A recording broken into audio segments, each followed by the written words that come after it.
ಸ್ನೇಹಿತರೆ ನಮಸ್ತೆ. ನಾಡುನುಡಿ ಯೂಟ್ಯೂಬ್ ಚಾನಲ್ಗೆ ನಿಮಗೆಲ್ಲ ಸ್ವಾಗತ. ಸ್ನೇಹಿತರೆ, ಕೇಂದ್ರ ಸರ್ಕಾರ ಈಗ PF ನಿಯಮದಲ್ಲಿ ಬಹುದೊಡ್ಡ ಬದಲಾವಣೆಯನ್ನು ಮಾಡಲು ಮುಂದಾಗಿದೆ. ನವೆಂಬರ್ ತಿಂಗಳಿಂದ PF ನಿಯಮದಲ್ಲಿ ಬಹುದೊಡ್ಡ ಬದಲಾವಣೆ ಮಾಡಲು ಮುಂದಾಗಿರುವ ಕೇಂದ್ರ ಸರ್ಕಾರ ಈ ಮೂಲಕ ನೌಕರರಿಗೆ ಗುಡ್ ನ್ಯೂಸ್ ಅನ್ನು ಕೊಟ್ಟಿದೆ. ಸ್ನೇಹಿತರೆ, PF ನಿಯಮದಲ್ಲಿ ಬಹುದೊಡ್ಡ ಬದಲಾವಣೆಯನ್ನು ಮಾಡಲು ಮುಂದಾಗಿರುವ ಕೇಂದ್ರ ಸರ್ಕಾರ ಈಗ 25,000ಕ್ಕಿಂತ ಕಡಿಮೆ ಸಂಬಳವನ್ನು ಪಡೆದುಕೊಳ್ಳುವವರಿಗೆ ಗುಡ್ ನ್ಯೂಸ್ ಅನ್ನು ಕೊಟ್ಟಿದೆ.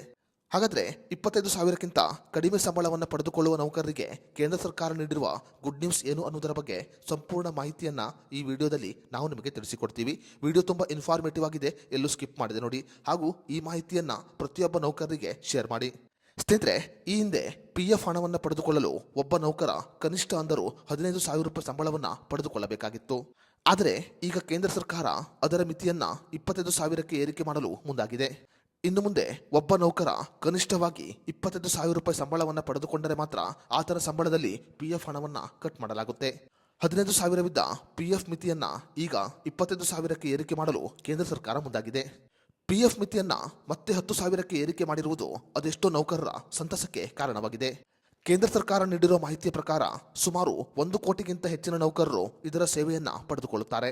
ಸ್ನೇಹಿತರೆ, PF ನಿಯಮದ ಪ್ರಕಾರ ಉದ್ಯೋಗದಾತರು ಮತ್ತು ಉದ್ಯೋಗಿಗಳು ತಮ್ಮ ಸಂಬಳದ 12% ಹಣವನ್ನು PF ಖಾತೆಗೆ ವರ್ಗಾವಣೆ ಮಾಡಬೇಕು.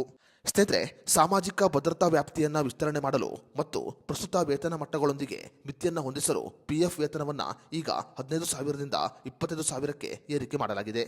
PF ಮಿತಿಯನ್ನು ಸದ್ಯ ಏರಿಕೆ ಮಾಡಿರುವುದು ನೌಕರರ ಸಂತಸಕ್ಕೆ ಕಾರಣವಾಗಿದೆ.